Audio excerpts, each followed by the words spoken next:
If the field of social innovation has any meaningful contribution to make to the challenges of our era, to the challenges of this very challenging historic moment in which we all find ourselves, then the field must go deep. It must get out of the shallow end. It must get clear about its purpose and its possibilities.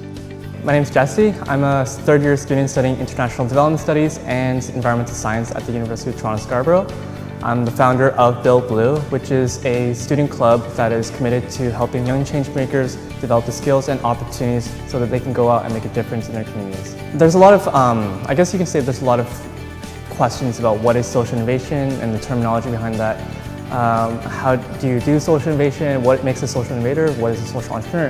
There's a lot of theoretical debates around that topic, and I guess the question is, how do we really come to that conclusion of what is social innovation, and what can we, as very dynamic and very diverse groups of people in the University of Toronto, can do to really catalyze what this concept really means, and what are the resources and really the ingredients that we need to make this happen.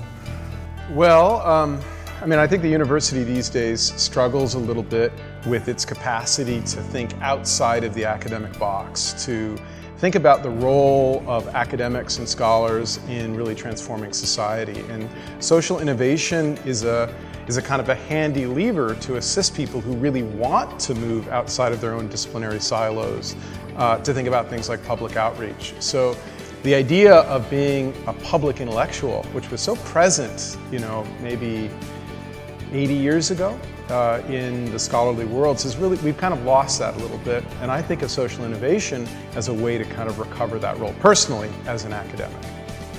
If you take a look at the cultural change that's happened over the last couple of decades, we talk about various generations. We have the millennials, and one of the characteristic hallmarks of millennials is an interest to change the world.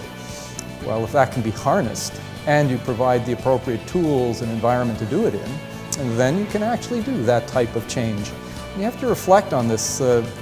Aged individuals like me, we didn't grow up with the concept of the social network in an electronic capacity as it exists today. My generation still had interest to help the world, but not so much change the world, because we weren't connected.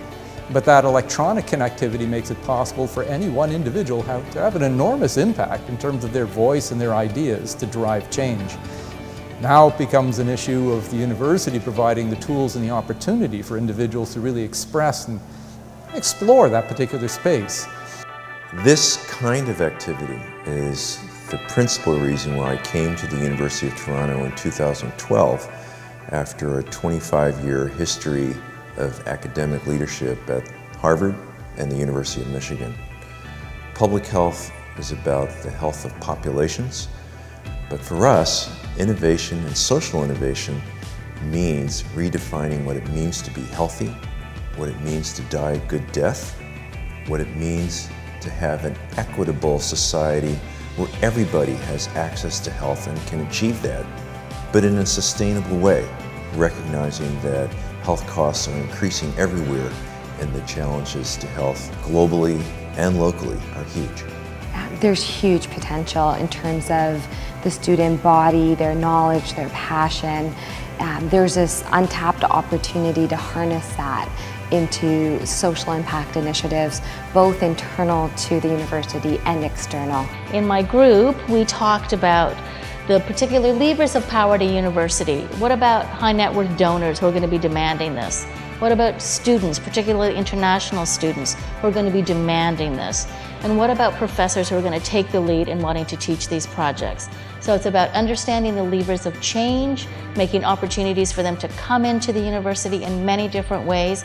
And I think if we do all of that, we will see the system tip in favor of social innovation, mostly because it's what we absolutely need to do to address our complex challenges.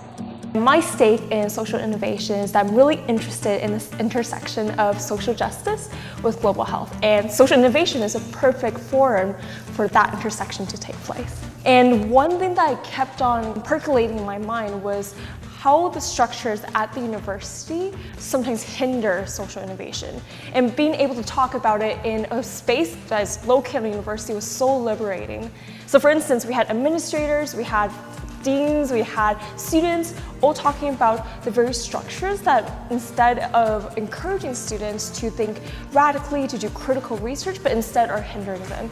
The great thrill for me was getting to talk to so many really knowledgeable, really engaged people. Some of them were faculty and some of them are students.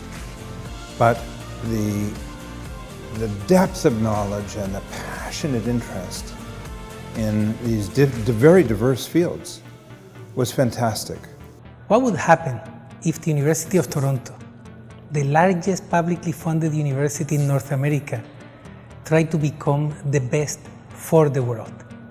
What if we mobilized as many of the more than 500,000 alumni who are still very emotionally attached to the institution? What if we believed that we can create a better future? We inspired today. We inspired each other. We motivated each other to do more.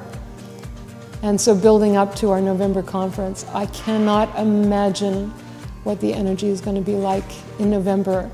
And I really look forward to the collaborations between now and then.